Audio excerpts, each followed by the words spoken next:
The main task force was about to enter the exclusion zone, and the Harrier pilots were being briefed for the first airstrike. Ted, the depression for CVU is worked out for what, 480 knots? 480 flap out to 450, sorry, yeah, 480 flap out to 450 mid flap. Okay? Yeah.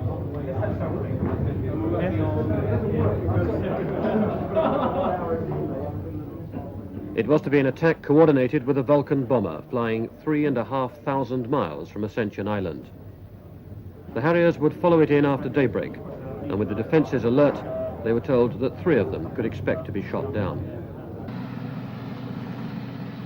By dawn, the fleet's radar had tracked the Vulcan, codenamed Black Buck, across Stanley Airfield, and monitored the code word that its bombs had been dropped. It was time for the Harriers to join the offensive to recapture the fortress. Clear on Sea Harrier 2-3, after it, flying to ATQ run. 5-6, close up Sea Harrier 2-3.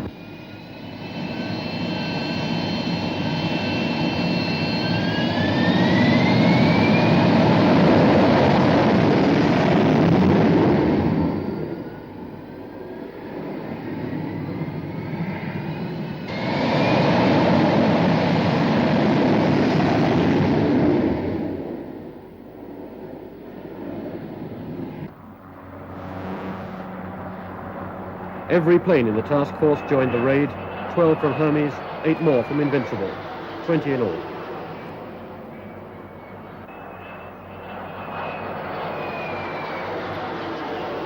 They wheeled around the sky, forming up before heading 90 miles west towards the islands.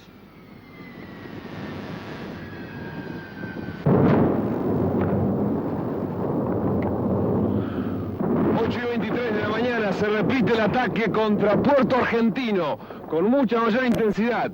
Antes habían sido 2 aviones que habían bombardeado el aeropuerto con escasa suerte. Ahora el tiroteo es mucho más intenso y se ve que además otro de los blancos es el mercante argentino que está... From Port Stanley across the bay, an Argentine camera team watched the bombs falling and the fierce anti-aircraft fire. Contestan nuestras baterías antiaéreas y se ve el refulgir de sus disparos en el aire. The Harriers came in low around the mountains to strike at the headland on which the airfield was Un built. ruido que ahora se hace más intenso.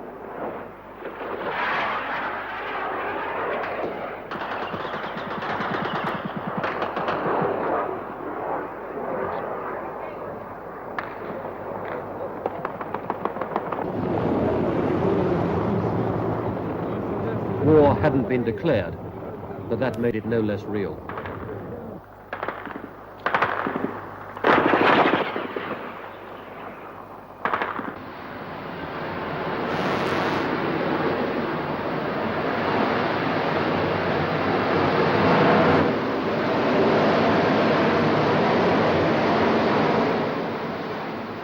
Out at sea, it was a tense 40 minutes before the planes returned, with everybody watching, counting, wondering if they'd all make it back safely.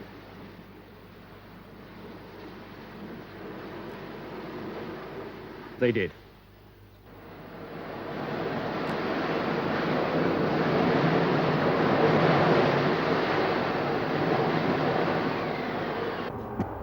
Reconnaissance photos of the airfield showed that the Vulcan had laid a trail of bombs and got 1 on the runway. Other low-level pictures of the raid showed the effect of the Harrier bombs. But was it enough to close the runway and enforce the air blockade? Pictures flown out to Argentina were evidence that it was not.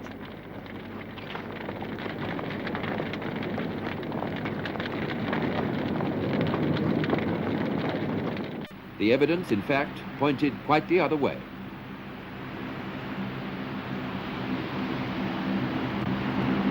The only people leaving the Falklands were the Argentines injured in the bomb attacks.